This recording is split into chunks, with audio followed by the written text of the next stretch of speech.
जय हिंद साथियों, एक बार फिर से आपके अपने YouTube चैनल में हार्दिक स्वागत है। दोस्तों, इलेक्शन ख़त्म हो गया। आपने ये भी देखा होगा कि जुलाई में एग्ज़ाम का जो आपका न्यूज़पेपर हो उसने भी वो भी आप देख लिए होंगे।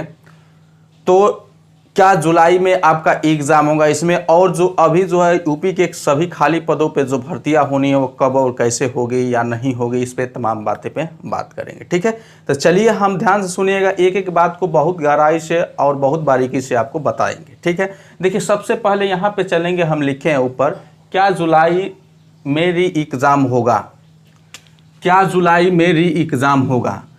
तो सबसे पहला प्रश्न साथियों कि देखिए, मैं तो कभी भी जब भी अपनी वीडियो जो मैं बनाया हूँ तब किसी भी वीडियो में मैं ही बताया हूँ कि आप ना जो है 10 जुलाई आप अपने दिमाग में लेके चलो। ठीक है, ये मेरा है।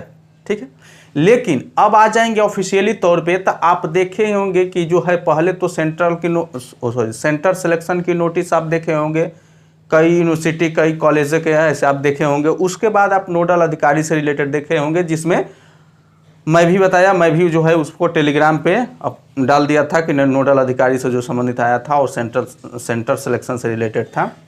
तो उसमें जो है नोडल अधिकारी के नामांकन के संबंध में जो नोडल अधिकारी जो है एक अधिकारी नियुक्त किए जाते हैं आपका जो है एग्ज़ाम को सुचारू रूप से कराने के लिए, सही सलामत संपन्न कराने के लिए। तो आपने उसमें देखिए जिसमें आगामी सप्ताहों की बात हुई थी। ठीक है, तो आगामी सप्ताहों में आप समझ सकते हैं। फिर आप जो है न्यूज़पेपर की कटिंग देखें तो जुलाई में आपका री एग्ज़ाम।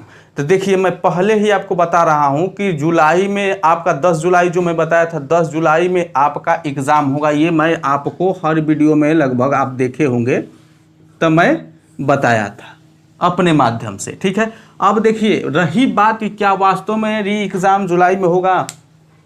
तो देखिए आप भी जानते हो इस बात को, हम भी जानते हैं इस बात को। देखिए समझिए इस बात को कि जो है हमारा री एग्ज़ाम का जो समय दिया था 6 महीने के अंदर कराने की बात हुई थी। तो अब तो ऐसा तो है नहीं कि मार्च चल रहा है कि जो है अभी एक्सपेक्ट करेंगे कि और ज़्यादा समय है। अब जो है आपके पास जो है आपका जून चलने लगा, जुलाई है, उसके बाद अगस्त आ जाता है, अगस्त में 6 महीना होगा। तो ऐसा तो है नहीं, अगर आपका एग्ज़ाम मान लेते हैं कि 6 महीने के ठीक बॉर्डर पे भी होगा तो आपका अगस्त में एग्ज़ाम होगा। ठीक है, तो ये बताओ कि आपका एग्ज़ाम जुलाई के प्रथम सप्ताह हो, फर्स्ट वीक हो, या फिर आपका जो है जुलाई के लास्ट वीक में हो, या फिर मान लेते हैं कि अगस्त में आपका एग्ज़ाम हो रहा है।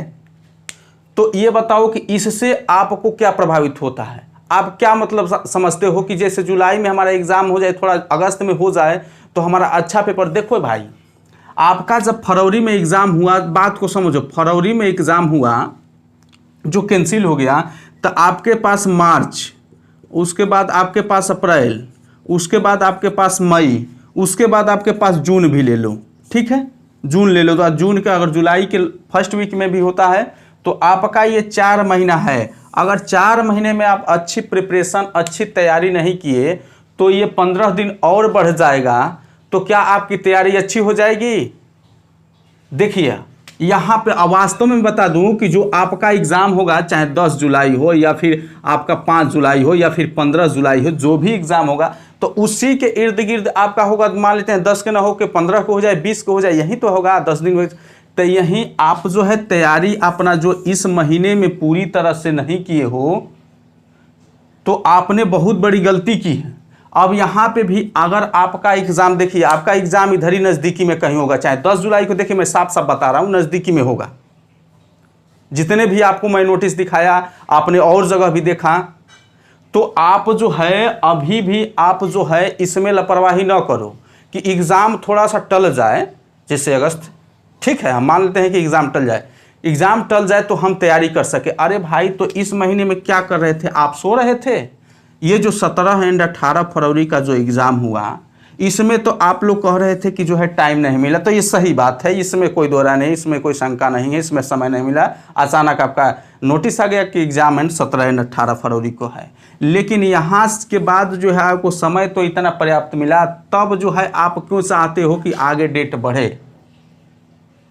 भाई पर्याप्त जब आपको टाइम मिल गया, पर्याप्त समय मिल गया तैयारी करने का, तब तो आपको बस एग्ज़ाम पे फोकस होना चाहिए और अपनी तैयारी को फोकस करके कि जो है हमारा 10 जुलाई तक एग्ज़ाम हो जाएगा, तो उस हिसाब से अपने आप को तैयारी करके पूरी तरह तैयार रखो, ये होना चाहिए। इसीलिए देखो, अब कुछ लोग बोलेंगे कि 10 जुलाई मैं इसलिए कह रहा था दोस्तों कि आप जो है 10 जुलाई में इसलिए कह रहा था और अब भी कह रहा हूं कि आप जो अपनी तैयारी करोगे, इसको डेट को जब दिमाग में एक डेट सेट रहता है, इस बात को समझना, एक जो है डेट दिमाग में जब सेट रहता है तो तैयारी हम उस डेट के हिसाब से जो है तैयारी करते हैं और हमारा अच्छा जो है तैयारी हो जाता है। जैसे कोई भी एग्ज़ाम आप जान जाते हो कि इस जो है 4 महीना बाद है, तो उस हिसाब से अपने आप को ले चलते हो, उस हिसाब से अपना टाइम सेट करते हो, अपनी योजनाएं बनाते हो, उस हिसाब से सिलेबस तैयार करते हो कि हमको कब जो है चैप्टर पढ़ना है, कब प्रैक्टिस करना है, कब मॉक, इस तरह से आपको कौन से किस सिलेबस को कितना समय देना है अपने आप को सेट करते हो। इस वजह से मैं 10 जुलाई आपको बताया। और अब भी देखो,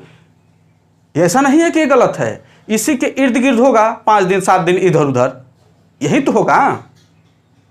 तो ये बताओ कि ये जो है डेट क्यों नहीं दिमाग में सेट करके, यही हमारा कहना होगा। देखिए, अभी आप किसी भी तरह की गलती मत करिए। ऐसा नहीं है कि हम जो बता रहे हैं अगस्त में होगा, कोई बता सितंबर में होगा, कोई का जून के लास्ट वीक में होगा, इस तरह से आप मत रहो। 10 जुलाई हमने बताया, अपने दिमाग में सेट करके चलो और अपनी तैयारी यहाँ तक पूर्ण कर लो। अगर आगे और डेट बढ़ जाती है, सपोज करो कि आगे डेट और बढ़ जाती है, 10-20 दिन और बढ़ जाता है, तो उसमें प्रैक्टिस करना मेरे भाई, प्रैक्टिस करना और आपका अच्छा स्कोर होगा। इसमें इतना प्रेशराइज और इतना सोचने वाली बात नहीं है। यही हमारे कहने का अर्थ था, यही हमारे कहने का तात्पर्य है, बस ये इतना ही। अब आ जाइए आगे, ठीक है, समझ लिए। अब देखिए, दूसरा हमारा पॉइंट है आपका, यूपी में सभी विभागों के खाली पदों पर होगी भर्ती। अब देखिए, मुख्यमंत्री जी ने जो बैठक किया उसमें यही बात हुआ कि यूपी में जितने भी खाली पद हैं जिस भी विभाग में, उनको हमको पूरा ब्यौरा दिया जाए। जो भर्ती का रहा, जो जहाँ से भर्ती होती है उनको ब्यौरा दे दीजिए, पूरे भर्ती होगी। अब देखिए, ये बातें सबसे पहले तो मैं बता, चुनाव यूपी में जो है आप देखें कि बीजेपी का हार हुई है, बड़े पैमाने पे हार हुई है, तो यहाँ पे वो एक्शन में आ गए हैं और एक्शन में आने के बाद जो है ये बातें सामने निकल के आई है। और ऐसा नहीं है, ये जो है आपका जो है केवल अखबारों की कटिंग में नहीं रह जाएगा, आपका जो है वैकेंसी भी निकलेगी। कारण ये है कि आपका जो है 2024 का ये इलेक्शन था जिसमें भारी नुकसान हुआ बीजेपी को। उसके बाद जो है आपका 2027 का साथियों विधानसभा का चुनाव है, विधानसभा का चुनाव हो, तो इसमें जो हार हुआ है कहीं ना कहीं इसको जो है जोड़ के देखा जा रहा है। इस वजह से जो है ये जो खाली पद हैं इनमें फटाफट भर्तियां आएंगी। अब यहाँ पे देखो, 2 फायदा होगा। जैसे पहला, यहाँ पे देखो, यहाँ पे पीएससी की भी भर्ती आएगी, आपका यूपीएसआई के जो भी बच्चे जो है इंतजार में हैं उनके लिए भी बड़ी खुशखबरी है। ऐसा नहीं है कि यूपी SSSC में आएगी, SSSC में भी आएगी, लेकिन इनके जो वेट कर रहे हैं बच्चे यूपीएससी और यूपीएसआई के, उनके लिए भी आपकी खुशखबरी है, आपकी वैकेंसी आएगी, ठीक है। तो ये सभी विभागों के खाली पदों पर आपकी भर्ती होगा। अब देखिए, ये आप जो 60,244 की तैयारी कर रहे हैं, तो ऐसा तो है नहीं कि सभी को जो है, इसमें 48 लाख बच्चे हैं तो सभी को इसमें सिलेक्शन होगा। कुछ बच्चे ऐसे होंगे कि जिनका सब चीज़ जो है, उनका सब चीज़ तैयार है, वो इतना उनके पास जो है स्टेमिना है कि वो इस एग्ज़ाम को क्लियर कर देंगे, लेकिन कुछ कारणवश, दुर्भाग्यवश जो है सिलेक्शन नहीं हो पाता है उन बच्चों का भी जो पूरी तरह से तैयार रहते हैं। तो आपको जो है, आपके लिए भी जो बच्चे रह जाएंगे उनके लिए भी ये सुनहरा चांस रहेगा यूपीएसआई और पीएससी की भर्ती के लिए। यानी आपका जो है गोल्डन चांस ये रहेगा कि आपका सिलेबस सब चीज़ तैयार है, अपनी स्ट्रैटेजी भी, आप योजना भी जानते हो कि हमको किस तरह से चलना है, कब क्या करना है। इस वजह से आपको यहाँ पे ये बेनिफिट जो है, इसका लाभ आपको मिलेगा, ठीक है। तो समझ गए। अब आज ये तीसरा पॉइंट देखिए, 60,244 के लिए ये जो है तैयारी कैसे करें। ये 60,244 री एग्ज़ाम आपका जो अभी जो है आप इतने प्रेशराइज में हो, इसके लिए उसी का है। देखो बहुत सिंपल फंडा है, मैं आपको ऑलरेडी बहुत जो है अच्छी अच्छी स्ट्रैटेजी बताया हूँ और बहुत से बच्चे जो है उस स्ट्रैटेजी को फॉलो करके हमको बताते भी हैं कि नहीं सर जो है हमारी तैयारी अच्छी हुई, आप जो रणनीति बताए हैं उस हिसाब से। अब देखो यहाँ पे मैं थोड़ा सा शॉर्ट में समझा देता हूँ उसी को। देखो ये जो आपका सिलेबस है, ये जो सिलेबस है इसमें 3 स्टेज होते हैं, ध्यान देना। देखिए किसी भी आप एग्जाम की तैयारी कर रहे हो 3 स्टेज होता है, इससे ज़्यादा नहीं होता है। ये जो आपका सिलेबस है फर्स्ट हो गया, दूसरा जो है आपका क्या आ जाता है प्रैक्टिस है, तीसरा क्या आ जाता है आपका एनालिसिस,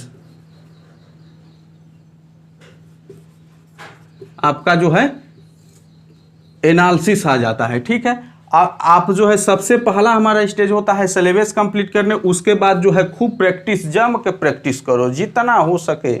उसमें सोचना नहीं है कि जो हमको इतने प्रैक्टिस करना है, जितना आप प्रैक्टिस करोगे उतना ही जो आपके जो है चेहरे पे निखार आएगा। चेहरे पे निखार आने का मतलब ये नहीं कि जो है हम खूबसूरत दिखेंगे, आपकी पढ़ाई का उतना ही निखार आता है। जैसे क्रीम पाउडर लगा के हम चेहरे को निखार बना देते हैं, उसी प्रकार जो है साथियों ये आपका प्रैक्टिस जितना करोगे इतना निखार आएगा कि आपको जो है इतना प्रॉफिट होगा कि आप जो है उस प्रॉफिट का एक्सपेक्ट नहीं किए होंगे कि हमको जो है ऐसे करेंगे तो हमको इतना लाभ हो जाए। उसके बाद देखो, उसके बाद जो है एनालिसिस करो। अब देखो इन तीनों कड़ी में से किसी एक को आप अगर छोड़ते हो तो कोई मतलब नहीं निकलेगा। देखो जैसे अगर आपने सिलेबस कंप्लीट कर लिया, उसके बाद आपने प्रैक्टिस नहीं किया तो इसका भी लाभ नहीं मिलेगा। बात को सुनो, अगर ठीक है, अगर आपने सिलेबस कंप्लीट कर लिया, प्रैक्टिस नहीं किए तो जो है सिलेबस का भी लाभ नहीं मिलेगा। उसके बाद मान लेते हैं कि सिलेबस कंप्लीट करने के बाद आपने प्रैक्टिस कर लिया और एनालिसिस नहीं किया तो इसका भी लाभ नहीं मिलेगा। कोई मतलब नहीं, थोड़ा बहुत तो लाभ मिलेगा, उससे कोई मतलब नहीं। हम भाई 4 घंटे मेहनत किया, हमको फल मिला 1 घंटे का, तो क्या मतलब है उसका।